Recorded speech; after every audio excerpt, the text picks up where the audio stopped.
तव दासोऽहं तव दासोऽहं तव दासोऽहं दाशरथे तव दासोऽहं तव दासोऽहं तव दासोऽहं दाशरथे तव दासोऽहं तव दासोऽहं तव दासोऽहं दाशरथे तव दासोऽहं तव दासोऽहं तव दासोऽहं दाशरथे वरमृदुभाष विरहितदोष वरमृदुभाष विरहितदोष नरवर वेश दाशरथे नरवर वेश दाशरथे तव दासोऽहं तव दासोऽहं तव दासोऽहं दाशरथे सरसिजनेत्र परमपवित्र सुरपतिमित्र दाशरथे सरसिजनेत्र परमपवित्र सुरपतिमित्र दाशरथे निन्नु कोरितीरा निरुपमशूरा निन्नु कोरितीरा निरुपमशूरा नन्नेलु कोरा दाशरथे नन्नेलु कोरा दाशरथे मनविनि विनुमा मरवसमयमा इनकुलधनमा दाशरथे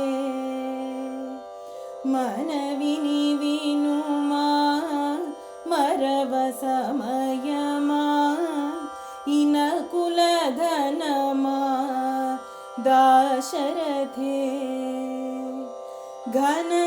घनसमनीला मुनिजनपाला घनसमनीला मुनिजनपाला कनकदुकूल दाशरथे कनकदुकूल दाशरथे धरणी वंटी दैवमूले दंटी शरणनु कोंटी दाशरथे धरणी वंटी दैवमूले दंटी शरणनु कोंटी दाशरथे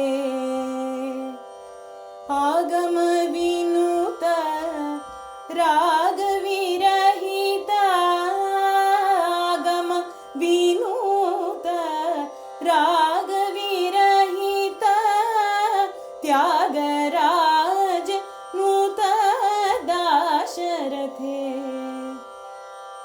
त्यागराज नूत दाशरथे तव दासोऽहं तव दासोऽहं तव दासोऽहं दाशरथे